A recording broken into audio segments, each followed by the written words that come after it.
So welcome everybody, and in this series of webinar with Dr. Donald Martin, I welcome you all. So thank you very much, and really appreciate everybody joining today. And with me is Dr. Donald Martin, and as you maybe there are a lot of students who are already rejoining now for the sessions. He has already introduced, but let me tell him the new students who have come. He was the former admission deans at Columbia University, which you may be knowing is the Ivy League University, and also University of Chicago at Booth School, which you may be knowing now the USNEWS rankings this year. The Booth School is the #1 business school in United States. And he was also in admissions in Northwestern University, Wheaton College. He himself has been evaluated more than 1,25,000 applications, admitted the students.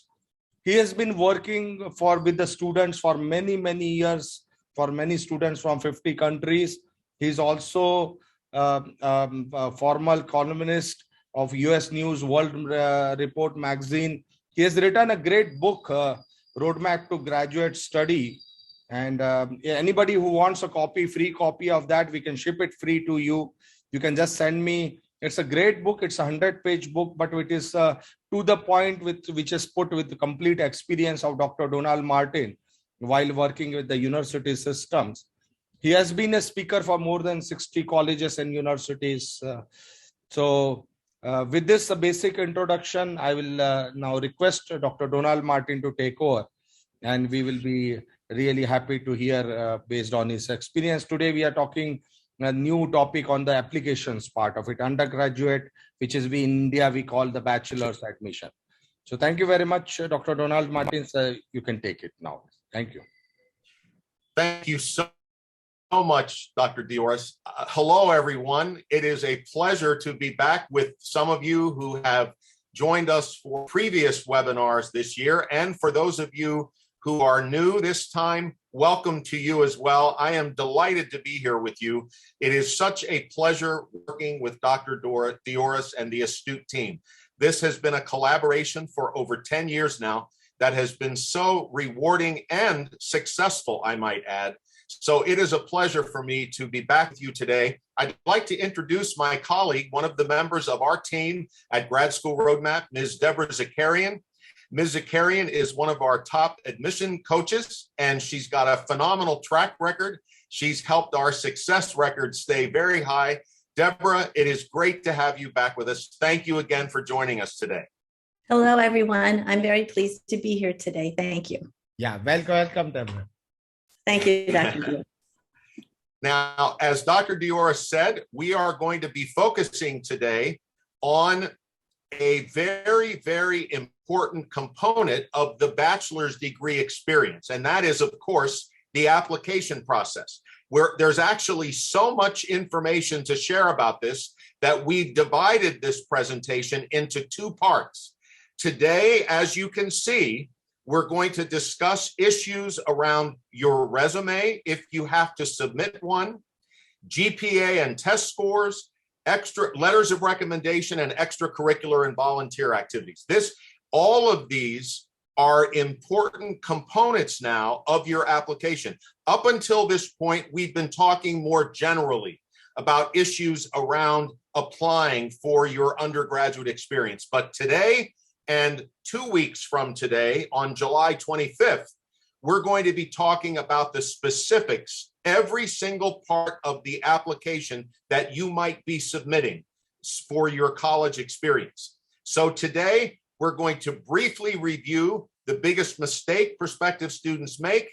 Then we will get right into these components of the application, have a few closing comments, and then I'll mention a little more about Ms. Deborah and I and our work with Astute.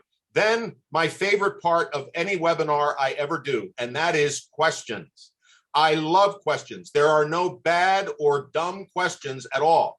If you want to know about something, I want you to ask. And there's a Q&A section right here on this platform. It says Q&A. So as we go through the presentation, If you have questions, please put them there. I'll answer any and all questions I can with the time that we have here after I finish speaking, okay? So as we say in the United States, when we're going to go on a fast trip, fasten your seatbelts, everybody, because we're going to cover a lot of information here, but I'm so excited, so let's begin. First of all, now those of you who've heard this presentation before, you already know the answer to this. I'm not going to take a long time on this, but it's still too important to overlook. What do you think is the biggest mistake prospective college students make? This happens every year. It happens across the world, in the United States, in India, in Asia, Latin America, Africa, North America, wherever. Europe, this happens every single year. The biggest mistake you can make is not doing adequate research before you apply. One of the primary reasons for this being such an issue is some students don't really check the admissions website.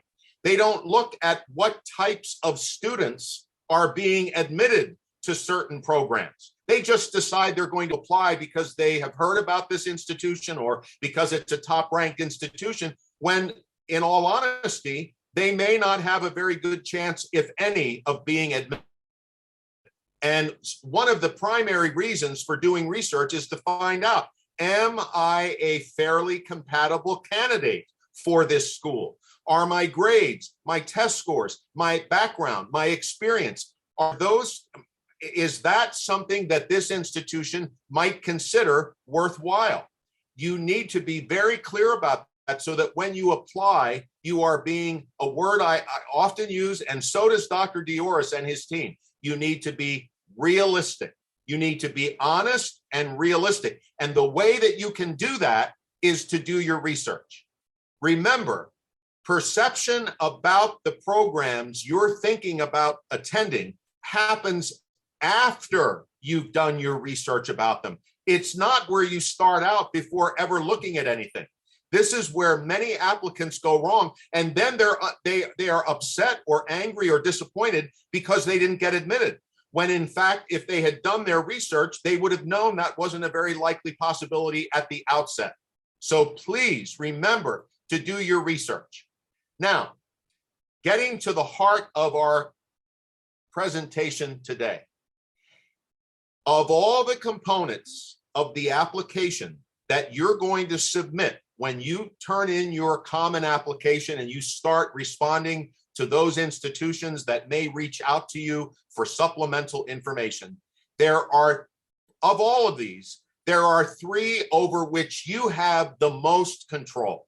You have the ability to influence and determine what they're going to see. Those three are your essays, your recommendation letters, and your personal statements and essays. Of course, you're the one who prepares your resume. You're the one who prepares your personal statements and essays. And you're the one who decides who it is that is going to recommend you, and you decide how you're going to help them to do a good job for you. So these are, there are other components, don't get me wrong. They're all important, but these are the ones over which you, as the applicant, have the most control. Today, among other elements that you saw earlier in our agenda, we're going to be talking about resumes and recommendation letters and a few other things. And then on July 25th, among other things, we're going to spend a lot of time talking about those all-important personal statements and essays. Of course, this is a critical part of the application. So that's just to give you an idea of how this works and what you can't really control your GPA anymore. You can't control your test scores once you have them. There's certain things you don't have any control over now, but these you do. And this is what we'll be talking about either today or on July the 25th. Now, having said that, let's move to preparing your, regardless of whether you have to submit a resume or you don't. And in my experience and in the experience of Ms. Deborah, when an applicant is applying to a more highly ranked, prestigious program, typically they are asked to submit a resume. But you're not going to be asked to do this every time. But that said, in your application, obviously, you're going to want to be conveying to the admissions committee, to the admissions director or dean, what it is you believe makes you a qualified candidate for admission. And one critical document, if it's required, that will summarize all of those things very well for you is a resume. This is a very important document. I sometimes encourage applicants to submit it, even if it isn't required, because it is a very, very critical document to give an overview of your background. And it's often the first, if it's part of the application, it's often the very first document that is looked at by the admissions committee. So if this document is required of you in your application, make sure you follow, if they give you instructions about what they're looking for, how this document should be formatted, make sure you follow them. Should we have the pleasure, Ms. Deborah and I, to work with any of you in this coming year, I just want to let you know that we're experts at helping folks craft a resume. We do this all the time. And we know how to help you best promote yourself through this document if you're required to submit it. And my advice, as I said, even if it is optional, if it's not required, Ms.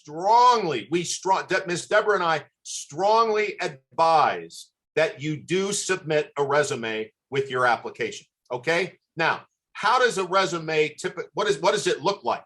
Well, generally speaking, it will either be 1 or 2 pages. You don't want to go beyond 2 pages in length for an undergraduate resume. You might do that for graduate school, but you don't need to do this for your undergraduate application.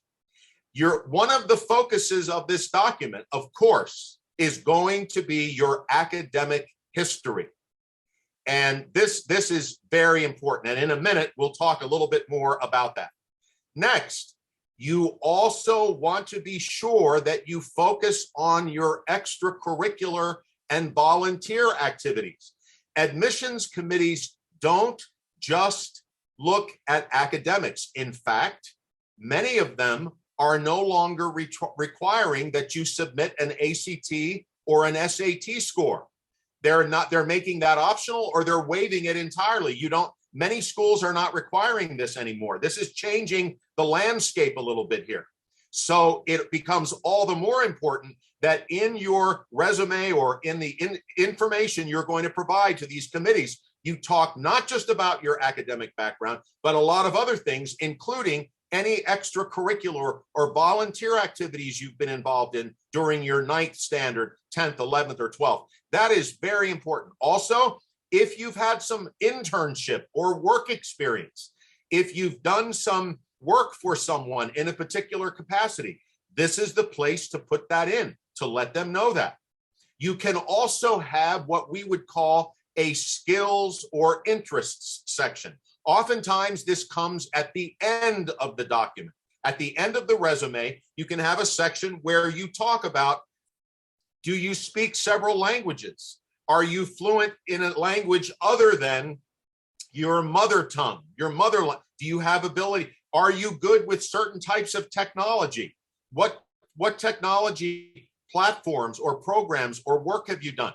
And then just a little bit about your own personal interests. I always enjoy reading this part of an application. It's just short. It doesn't have to be exhaustive, but letting them know a little bit about what you like to do when you're not studying or you're not volunteering, when you're on your own time. What are some of your interests? So you can have a section there with that. And here's some other tips, very, very important tips I want to provide about your resume. Make sure you use a professional font throughout the entire document. Be consistent. If you're going to bold something, if there's another similar thing like that elsewhere on the document, make sure you bold that too. Or if you're using bullet points or italics, make sure it's consistent, that it doesn't look like a mishmash of different fonts, different ways of ordering things. That will hurt you greatly. It doesn't look professional. Obviously, you want to be honest in this document. And I guess I could say this should be true of every part of the application, your essays as well, your personal statements. Be honest and yet humble. There is a difference. We're going to get to this later on July 25th when we talk about essays. But for now, let me just say, there's a major difference between confidence and arrogance. Those are two vastly different personality traits. Of course, you want to come across as confident with the accomplishments you've had. You should be proud of them.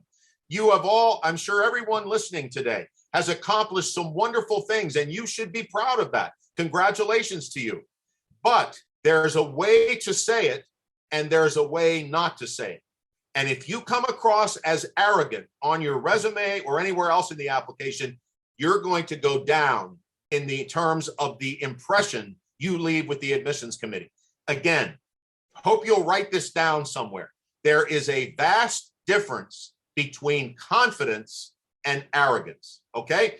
Obviously, have someone proofread your drafts of your resume. Once you get it done, make sure someone else takes a look at it and proofs it for you. Just a second pair of eyes, just someone else to look at this. Sometimes, I know for me, I make mistakes sometimes when I send messages out. I try to do my best, but sometimes my brain automatically corrects a mistake that I'm looking at and I don't realize it. So having someone else to look through that document just to make sure, to the best of your ability and theirs, that you have no typos, that it's a correct document, spelled correctly, everything looks okay. That's very helpful. And lastly, if you do have to create a resume, keep in mind, this can be a great preparation for what you're going to do later on, which is writing your personal statement and your essays. You'll already have this document there to refer to, perhaps, as you answer the questions you're asked for the personal statement or the essays. So all of this to say, while you may not have to submit a resume, I'm not suggesting that everyone here will. In my opinion and my experience, this is a very important document. If it's required or it's optional, even if it isn't, even if they say you don't have to submit it, I would suggest you think about doing so. It's a very important document.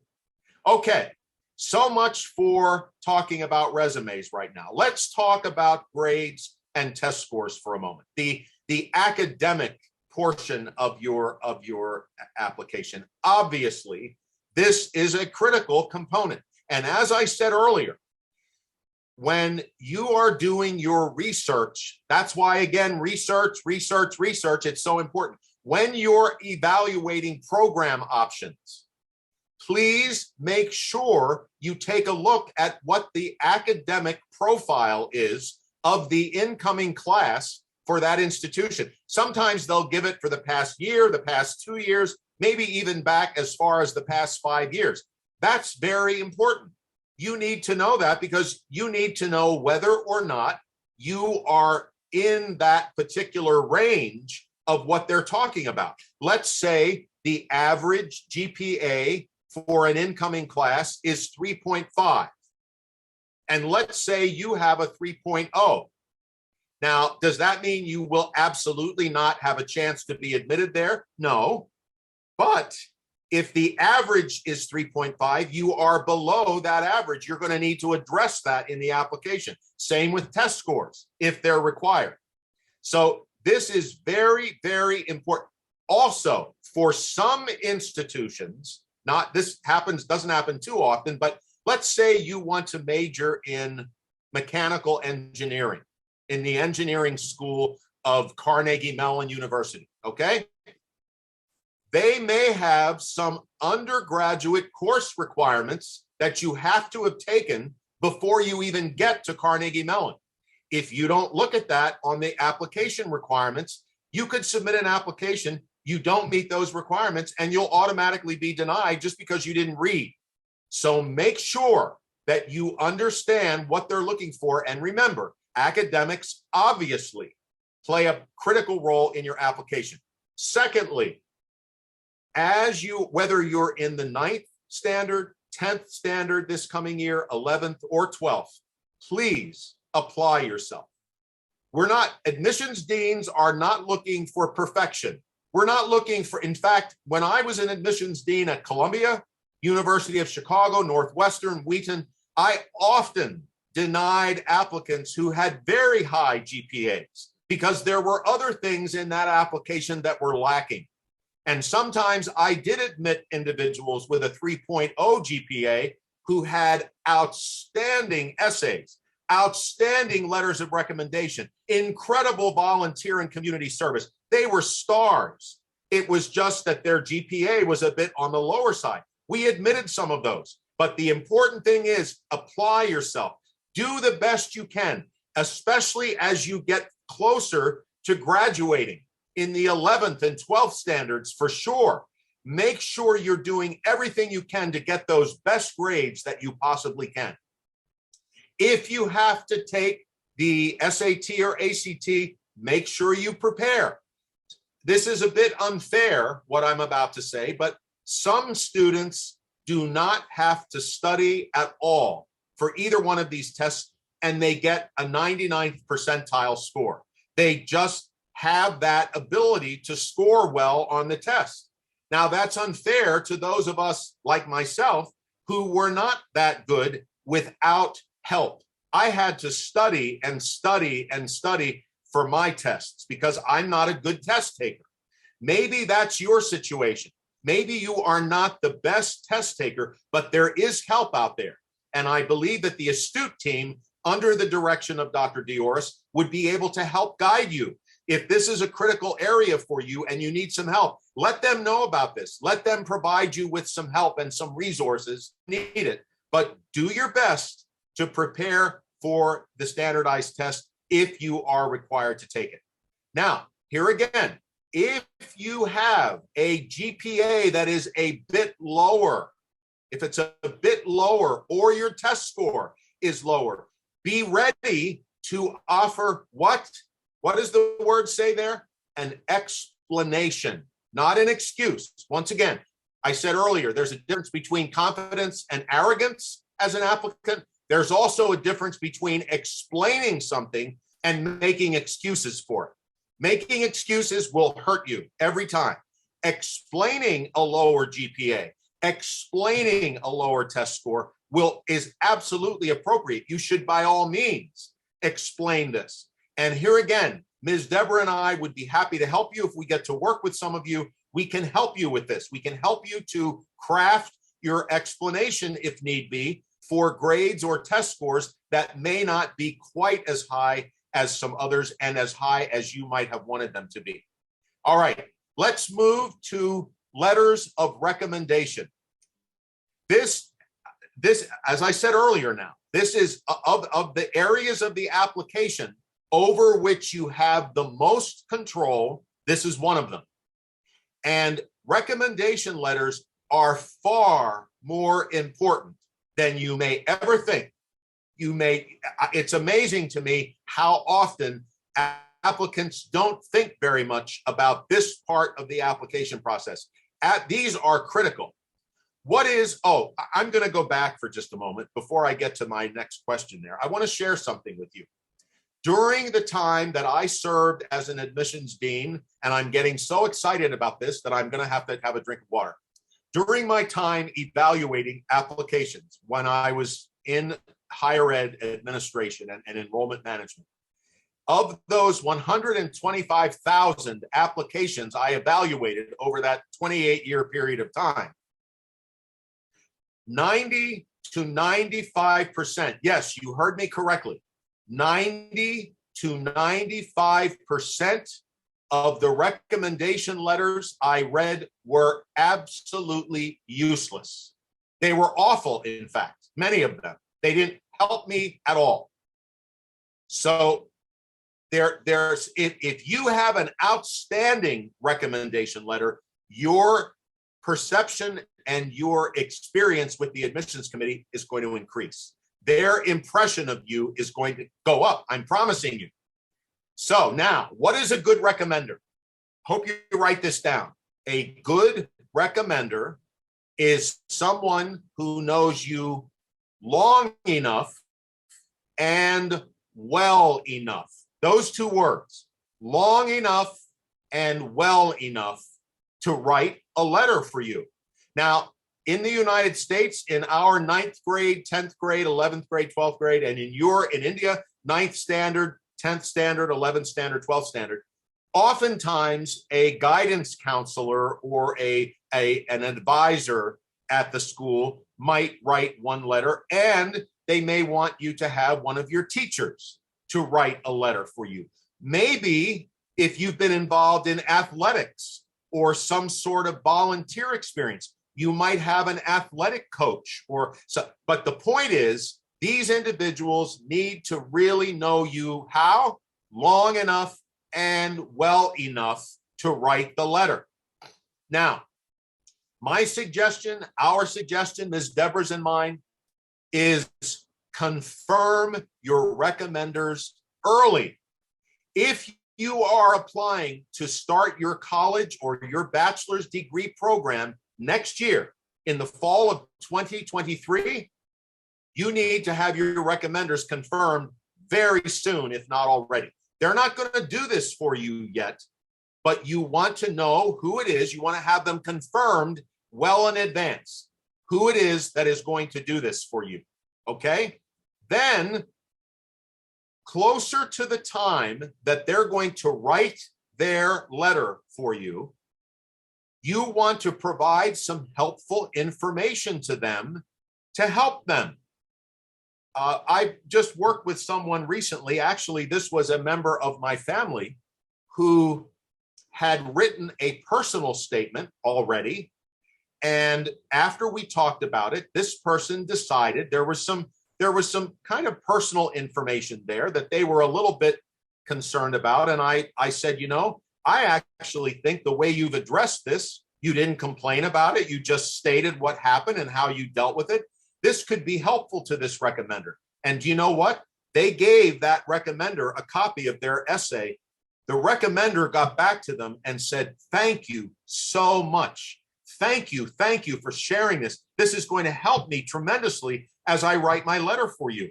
So sending a personal statement or an essay is good. Sending them your resume and letting them know if there's anything else you would like from me to help you do this, please let me know. This is critical. Again, you don't just confirm that they're going to do it for you and let them alone. You provide some helpful information ahead of time so that they will have the opportunity to gather that information and look at it and then write a very, very strong, and that it's going to make a difference. I'm telling you, the more they know about you, things you may not have shared with them in any capacity before, the more they have that information, the better it will be for them. And ultimately, the better it will be for you as the candidate. All right. Lastly, you can send a gentle reminder to them just before you apply, maybe a week or so ahead of time, just saying, you know, I just wanted to check in and make sure that we're on track for the, you don't do this every week. You don't do this every minute, but you can gently, and the word is gentle there. I put that there for a purpose. This is not a hard, you know, where I hope you did this, or I hope you're going to do this. No, you know, dear so-and-so, I'm just checking in to thank you so much for your willingness to write this letter, just to provide a gentle reminder that the application deadline is coming up. Now, I'm going to tell you a little secret here. This is coming from being inside as a dean of admissions. If your recommenders are late, if they miss the deadline, it's okay. Do not worry, okay? The part of the application that has to be submitted on time or else it won't count is everything you submit, everything that you have to provide. That has to be in by the deadline. But if your recommenders are a little late, it will not unduly affect you. But you don't tell them that. You want to work with them and 99% of recommenders are very good about this. They're ahead of things. They're not behind. But if that happens, I just don't want you to worry that somehow that's going to hurt you. The other thing you want to do is, once you've gotten your notifications, and assuming you've been admitted, which I'm sure all of you will be, when you get those admission letters, make sure to circle back with your recommenders and thank them because they played a part in that. Some applicants have given them gifts, an Amazon gift certificate, for instance, or they take them out for dinner. I'm not saying you have to go that far, but certainly when this happens, you need to thank them because of there are two people who help with your application. You do 90% of the work. Your recommenders have about a 10% part because they're submitting something for you. So you want to be sure to thank them. It's just a common courtesy once you get your notifications. All right, now let's talk about extracurricular and volunteer activities. As I mentioned earlier, and as Dr. Dioris, I'm sure, is letting the audience of Astute know, with test scores not being required as much anymore, there are other ways the admissions committee is going to be looking at applicants a little more closely, perhaps, than they used to. And this is one of them. Now, so that's why I said this, as is academics an important part of your application, so is extracurricular and volunteer service. And I want to say a few things about this very important part. Now, first of all, it is not about how many of these activities you've done. Some students think that if they say, I've been involved in 10 activities in high school, that's really going to be impressive. Not necessarily, especially not if many of those activities you only started about 6 months before you apply. Then it's going to be obvious that you did that in part so you could just try and impress the committee. It will be the opposite if you do that. They're going to know that you are doing this just because you're getting ready to apply. It's about the quality of your service or your Have you been on an athletic team for 4 years? Have you been on the debate team for a while? Have you volunteered with a helping the needy or tutoring young children or whatever? Have you been doing this for an extended period of time? That's why if you're listening to me and to us today, if you're in the 9th standard, 10th standard, this is the time, even at the beginning of your 11th standard, you want to, if you're going to be involved in some activities and you haven't yet, this is the time to start. Right now, this is the time to start. And my humble suggestion to you, do not do 5 or 6 of these. It's not necessary. I know someone who was in karate for almost 14 years of their life. And they're going to be able to talk about that in their application. That's what you call an extracurricular activity. They started when they were a little kid. Others, ballet, sports, art, music. There could be any number of activities that you have been involved in. And the longer you have, the more you can talk about those. That becomes a matter of quality, the quality of these experiences. And if it's one thing, it doesn't matter. Maybe you're an outstanding tennis player and you've won regional championships, maybe a state championship, maybe you played in a national champion. That's wonderful. You can highlight that because you've been doing that for a while. Again, the purpose of extracurricular and volunteer activities is to let the committee know, and even when test scores were required, the purpose of this is to show that you have a life outside of academics. In the United States, on college and university campuses, students are actively involved in their studies, but they're equally involved in lots of other things. It's a very social situation, and the committee wants to be sure that you're going to feel comfortable there. If you don't have any of this to show on your application, it will hurt you. I have to say, I have to be honest here. So this is critical that you engage in some very, very sound extracurricular or volunteer activities and place them on your resume or in the application where it's asked on the common application. You need to submit this information. Again, as I just said, this shows your ability to give back to others, to be involved outside of yourself, and that you can interact with people, have interpersonal and fun relationships with others outside of the classroom. That's why this is so important. Now, when you choose something that you want to do, don't operate out of this. Some applicants will say, well, what do I think the admissions committee would be most impressed by? That's the wrong question. There is no answer. The admissions committee doesn't have a list of 5 activities, and if you check one of those, you're in. Absolutely not. The admissions committee wants to celebrate your personality. So if you're choosing activities to be involved in from an extracurricular standpoint or a volunteer standpoint, you want to choose those based on who you are. What do you like? What energizes you? You may not be interested in athletics. You might be interested in music or debate or community service or something else. Whatever it is, do not think you have to choose a particular area, because that will earn you extra points with the application committee or the admissions committee. It won't. What will be more important is, how did you decide to get involved in this?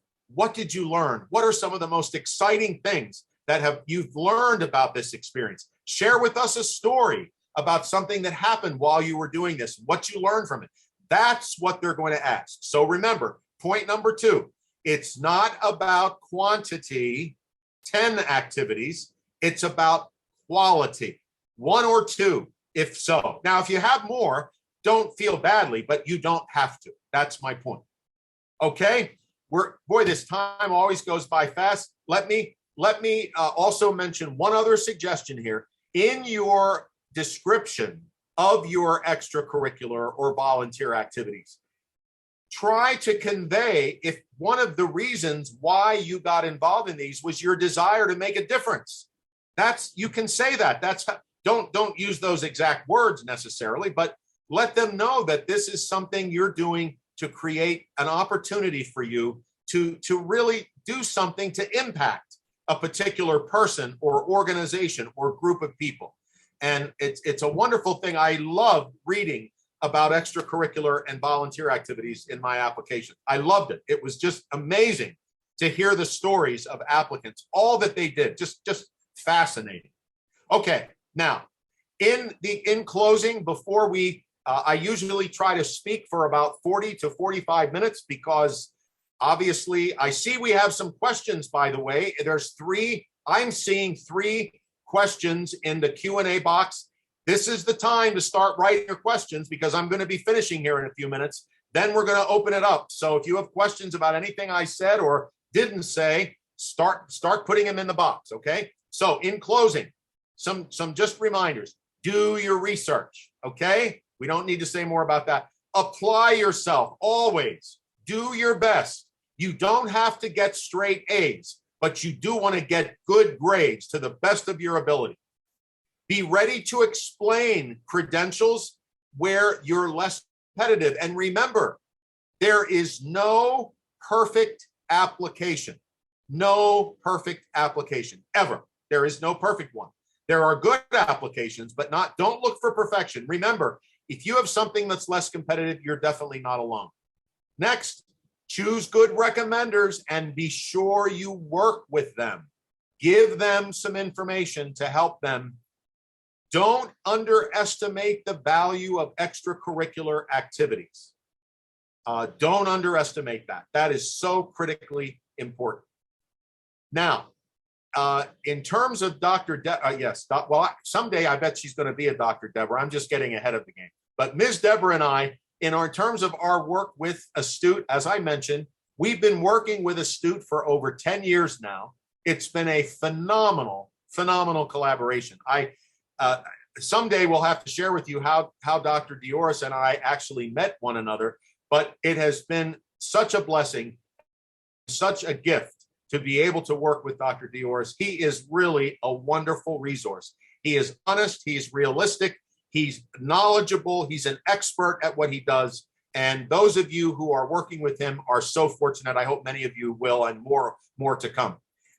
We have a very high acceptance rate of our applicants. 97% of them, over a 15-year period, over 700 students we've worked with have been admitted to one or more of their top choice schools. So it's been a successful venture with Dr. Dioris and the Astute team.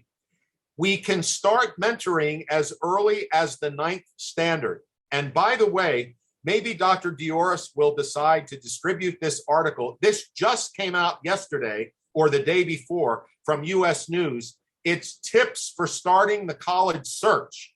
Very good. US News has excellent resources for undergraduate and graduate prospective students. I thought this would be good. We just got it the other day, and Ms. Deborah recommended that we put it in here. That was a great suggestion. So we put it in, and you can use this as you would like. Lastly, we can assist with any part of your application process. Here we are: resume prep, essay review, recommender strategy, much, much, much more. So if you'd like to work with us this year, just let Dr. Dioris know. We would be delighted to work with some of you. And you know, I thought I added something to this presentation yesterday, and for some reason, I didn't see it here. I'm going to have to go back and put it in later. But I want to mention one other thing to go back to the academic section of your application. If you have taken AP classes or will be taking AP classes this year, you need to make sure that that is part of your resume, part of the questions you fill out on your common application at some point, either once or more in the application. That is a very important part to add if you have taken AP classes. And going forward, I'll make sure we put that in the actual presentation. It just hit me that it wasn't there. I thought I'd added it, but I didn't. Okay, now with that, it's almost 15 minutes before the hour. Thank you all for joining us today. I am so excited about having all of you here. And oh my gosh, the number of questions has really grown, 11. So I better be quiet, and I'm going to turn the microphone back over to Dr. Dioris, and we will try to answer any and all of these questions that we can. But before that, let me just say, Ms. Deborah and I wish you every continued success on your educational and professional journey. It's a pleasure to have you join us today. I wish you all the best. I hope I'll get to meet some of you. And now, Dr. Dioris, I'm going to ask you to take over. And what questions can I answer today? Yeah, thank you very much. It's really a pleasure and very nice session. And this is, as Dr. Donald Martin said, we will be covering in 2 parts. And it is going to be very, very critical that whatever your profile is there, it is to be known to the admissions committee. Many times we have seen the students are great. They have done lot of activities, lot of things, but they are not able to communicate part of it. And that is where the expertise of Dr. Donald Martin and Deborah comes, where they will be under our mentoring program, will be also talking to one-to-one with the students also. I'm really happy that Dr. Donald Martin has also agreed that we can have one-to-one sessions with the students who are interested in a mentoring program. We'll be going through the complete process of that. So if you join at a 9th standard, the complete thing from 9th, the profile building activities, what is required to choose a career. And now I'll not waste much of the time. Let's go straight to the questions part of it. We are getting good questions today. Good. Excellent. Yeah. So the first question, which is talking about the research, how does one know if he or she is good enough for the university? How do we know the benchmark? Very good question. I'm so glad you asked. The best way to know whether or not you are a match or if you are qualified for that institution is to go on to their website. Most likely, this is going to be under the admissions part of the website, or if it says applying to the University of Pennsylvania, let's say there's a link there, or applying to the University of Chicago. And when you click on that, you're going to get information for applicants. In that information ought to be some statistics on what the average incoming class profile is. If it is not there, if you can't find it anywhere, you can send an email message to the admissions email address that's on the website and ask them, Do you have information about your incoming class profile for the past few years? If so, may I see it? I can't imagine that they wouldn't want to share that with you. So that's the best way to find that out. Good question. Yeah, thank you very much.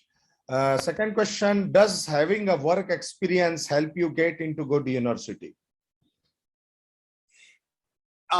Yes, it can help. Any additional experience you have beyond your academic part of the application. So if it's extracurricular, volunteer, you've had some work experience, that shows a level of initiative on your part, of being able to handle responsibility. And it may be that depending on how long you've had that position, that person you're reporting to could be a recommender for you. So yes, any experience that you have, work experience included, will definitely be useful in your application. Yes. Another question, can you put some more light about the terms you use, confidence and arrogance, the difference between that, and how does that highlight in the resume part of it? Very good. Yes, let's say that you received a promotion from your employer. You have been working for them for a while and you got a promotion, or you were given an academic honor by your high school. You got some sort of a designation or honor, and it's okay to mention that you were promoted. That should be there, or that academic honor should be there. What you don't want to do is say, for instance, for the promotion, this was given to me because of my outstanding track record and my overwhelmingly strong communication skills. That is not something that comes from you. You do not, you give an idea that the promotion came in, you let other people talk about why you got it. If you start talking about it, it sounds like you're promoting, you're congratulating yourself.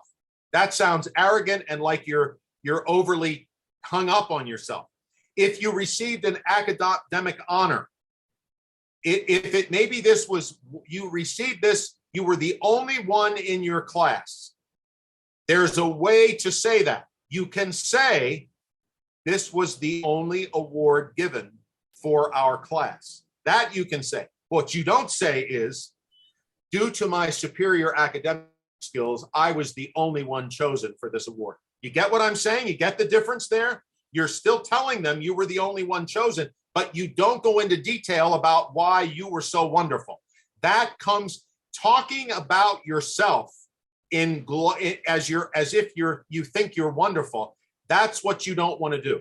And I have been able to help many clients with their essays, with their resume, to tone that down a little bit so that what comes through is the accomplishment, not the self-congratulations. Good question. Yeah, thank you. Another question is for applications from India, what kind of volunteering certificates are expected, or any experience letters from India? So whether the certificates are required or we just have to put into the application part of it. Here again, each individual institution will let you know what they require if it's above and beyond the basic application materials. If they're looking for a certificate of some kind from you, that will be very clearly spelled out right in the application instructions. But there is no completely uniform requirement here across all institutions. It's a very individualized situation, and that is something you will absolutely find out with the application instructions. And ultimately, it has to be genuine. As always, the truthful and genuineness of the activities are very, very critical part of it. So it is more than proving the universities trust you. So you should not be writing something which you have not done it. That is very, very critical part of it. And there are the ways they can find out if you are not been a genuine student part of it. So that is very, very critical. And Dr. Donald Martin always talks about the genuinity of the applications. Yes. Another part is when should we, how early we should send the applications? Well, I believe the common application, which is used by most institutions in the United States at the undergraduate level, I believe there's a deadline of sometime in November to submit that. As soon as the common application opens, you can start completing it. I don't recommend applying too far ahead of time, but I would say within 2 to 3 weeks of the deadline. Let's just say this year's common application deadline is November 5th. I would say you could apply 1 or 2 weeks before that deadline if you wish, but you don't want to apply too far back. You leave it within a week or two, I think is perfectly fine. Another question, how can we submit the GPA in our resume before taking major test if I'm applying for the high school? If you're going to submit a GPA in your resume, but it may not be your final GPA, it may only be the GPA after your 11th standard, let's say. You don't have grades yet for the first part of your 12th standard. Then what you would put on your resume is GPA as of the completion of my 11th standard. So they know that that's what it is. And then if your GPA is a bit lower, you have the opportunity to indicate to the committee, I will be doing everything I can to improve that GPA, and I will make sure you get that updated GPA when the time comes. But if it's only through the 11th standard, that's what you report on your GPA. And one more thing, we had one session with Dr. Donald Martin, where we last 12 months ahead of it, you need to start the activities part of it. If you plan your activities well, there will not be any problem. This type of cases happens when you are not taking the test on time. You should know when to take which test, when to take the SAT, ACT, when to take the AP examinations. You plan your applications. So 12 months in advance. So I will send you again, you can go to our YouTube channel where Dr. Donald Martin has taken one full session onto that about the planning part of it. You should be looking into that, and that will maybe answer your question. Very interesting. What not to include in a resume? Well, certainly you are not going to include the names of your recommenders. They do not need to be on there. You typically do not need to have some sort of an opening statement that says, I am a 17-year-old, very accomplished student or something. You don't need any introduction. You can go right into your academic information. But beyond that, usually the sections of a resume would be academic information, extracurricular volunteer activities, work experience, if any, and skills and interests, if you would like to add them in there.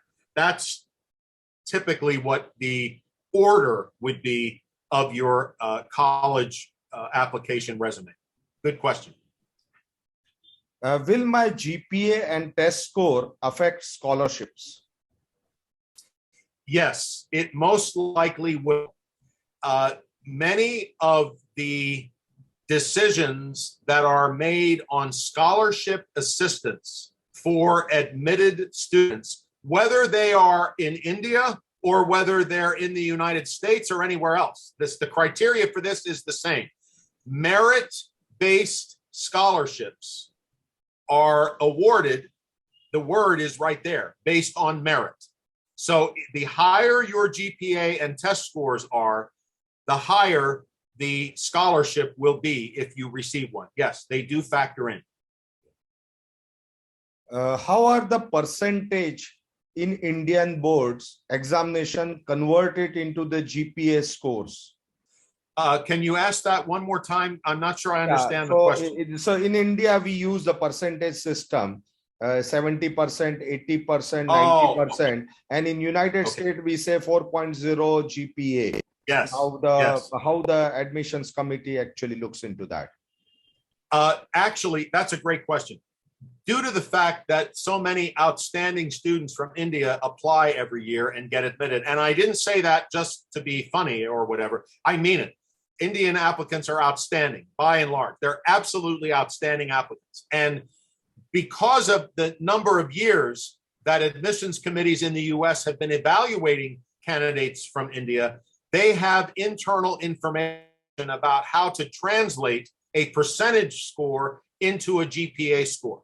But let me just say, if you are in the 90 to 92nd percentile and higher in your work in India, that's pretty good. Let me just put it that way. But they have their own, each institution has their own way of translating that to give you the best GPA assessment as they possibly can. And Indian students are going for many, many years, so they are familiar with the systems. Another That's right. question, yeah, I'm in 12th grade and wasn't able to participate in many extracurricular activities since 2 years due to COVID-19 and pandemic part of it. Yes. What should I do to make my application look good in extracurricular activities? Well, you brought up whoever asked this question, it's an excellent one. You brought up a very good point. COVID-19 did have an impact on many things, including education and the opportunity to be involved in certain activities during when we were locked down and nobody could do anything. They will definitely take that into account, especially for those who are applying this year who would have been impacted a great deal by this situation. So my suggestion to you is that you mention this in your application. As I said, this is an explanation, a very valid one, that you did not have the opportunity to be as involved as you would like to have been, but you could take it one step further if you wish and let the committee know, if I did have an opportunity, here's what I would have done. Here's what I wanted to participate in and what I hope to participate in at your university. You could still talk about some of the activities that you have are interested in and even maybe participated in at a younger stage of your life. But you're absolutely right. This COVID-19 impacted this, and that will be a very, very understandable explanation that you should provide in your personal statement or wherever you can in the application. Good question. Yeah, great. Sir, can I get a letter of recommendations from my previous school teachers? Yes, you so can. He has changed the school maybe, so he wants Right. to get it from the previous school. That's exactly, yes. If you just change schools and you believe you have a better relationship with teachers you had earlier, by all means, you should ask them. I don't think there's any problem in doing that. How is the letter of recommendation is evaluated by the admissions? Well, good question. The letter is evaluated like everything else. It will be opened, it will be read, and a determination will be made as to whether or not this individual took the time to do the letter that was requested by whatever the instructions were. Did they follow them? And I'll give you one example. Often on many recommendation letters, there's like a grid where the recommender is asked to rate the applicant on various areas or qualities, such as motivation, initiative, honesty, integrity, teamwork ability, socializing ability, whatever it may be. And then they can say they are superior, outstanding, good, fair, or poor. Now, obviously, you do not want your recommender to say that you are fair or poor in any of those. But neither do you want your recommender to say that you are superior on every single one. That's ridiculous. Nobody is perfect. No one. And when I would look at that grid and the recommender said superior for every single one, I completely wrote them off. Their credibility went down. Why? It felt to me like they just thought, oh, I guess this will make the applicant look really good if I do this, so I'll just check that. No, that makes it worse. So in some boxes, you're going to be superior. In others, you might be outstanding. In others, you might be good. That's okay. So a good recommender is somebody who can know you well enough to actually give an honest assessment of your abilities. Honest assessment, that is most critical. Every part of the application, whether it's a recommender, it has to be honest. And that's what is success mantra of US is only honesty. Let me tell you, I've been so many years, we are working with Dr. Donald Martin. We have seen very, even academically poor students, but got into the premier university because of the honesty. Yes, yes. When it is the good time to start preparing for SAT or SAT? Well, my strong recommendation is that if you are someone who believes that you need some help with this, I would say start preparing at the beginning of your 11th standard. Now, if you are already beyond that, you're getting ready to go into 12th standard, it's never too late to prepare. Just give yourself a month or two at whatever point you will take the test. Make sure you give yourself a little time to prepare. But if you've got more time, my suggestion would be at around the beginning of your 11th standard. This is one good question. What will happen if I involved in extracurricular activity, but haven't achieved anything? I have not won any of the prizes or anything. Will it be given less importance in the resume or even evaluation process? Oh, I'm so glad you asked that. Absolutely not. You will not be hurt in any way if you don't achieve a leadership position or a recognition. If you participated in that activity and you've enjoyed it and you can talk about what you've learned, providing a story to illustrate that, that's what's most important. Do not be concerned if you did not score receive a high score or recognition or become the president of the group or the captain of the team. Do not worry about it. I'm so glad you asked that. The most important thing is that you got involved and you liked it and you can talk about what you learned and how enjoyable it was. That's what's most important, not whether or not you got some sort of distinction like that. Great question. Yeah, it's very, very important. Our efforts are very, very critical to the application process. Not everybody can win any of the sports tournament and anything, but some team which is losing also, it is not bad. They have put it there 100% as long as it is there. So I'm a co-founder and CEO of a edtech company which are under incubation and we received the funding also. Should I mention all this or will it show arrogance? Oh, no. If you're working with a company or you founded something, oh no, you can say that. You absolutely should. Now, what you don't want to say is, because of my outstanding entrepreneurial skills and because I just am so motivated and such a very organized person, those are the things you don't want to say. That's for somebody else to say. But letting them know that you founded this company and you're working with it, absolutely, I would strong. And congratulations, by the way. That's a wonderful accomplishment. I think other questions are most of the repetitive part of it. So one question specific, how can we research on which university colleges have courses on astronomy or astrophysics or related streams? Good question. When you go onto the website of a particular university, as we've already said, there will be a section that says applying to the University of Chicago or applying to UCLA or something like that.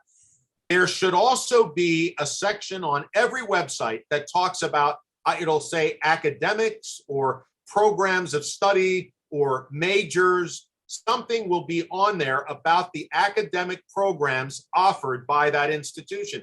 And then you can go through the list and you just click on all of the majors or the academic programs, whatever. I wish they all said it the same, but they don't. It'll be worded differently, but it will be there. It will absolutely be there. Every single program at the undergraduate level that they offer, and whether they have a minor in that program, a major in that program, a concentration, that will let you know that's where you find that information. Okay. We'll take the last question. What should be the test score for Ivy League college admissions, university admissions? good question. Once again, that differs depending on the Ivy League institution. The Ivy Leagues do not all come together and say, this is the score you must have. They provide a range of scores and an average score, and that's what you need to check for each of the schools, whether it's Ivy League or not. You'll need to check that for each. And here again, Dr. Tushar is going to make available some of my prior webinars on this issue of the 12-month checklist, things you should be doing. One of them is to create a spreadsheet. And that's one of the columns you could have on your spreadsheet. What is the average test score or the minimum test score requirement for this institution? And they will let you know that on their individual website. Yeah, and Dr. Donald Martin will be helping us into the university selection, as you said. So based on your profile, we can definitely tell what are your chances of getting into the Ivy Leagues, what type of university. So we have to create a basket. So in each stage of the application, Dr. Donald Martin as Deborah, both will be completely with the students, and we will jointly, we will ensure that we can make a great applications. So thank you very much, Dr. Donald Martin. It's a really wonderful and very informative session. I hope that the students, lot of things which in the minds must be cleared. We are breaking this in small parts because it is otherwise become too lengthy. And we will keep communicating the next dates of the webinars. So please do join. And I'm really happy that so many students could join today, and wish you all the best. Thank you very much, Donald Martin. Thanks you. Thank you, Rabina. Thank you. Thank you. Take care. Bye-bye, everybody. Bye.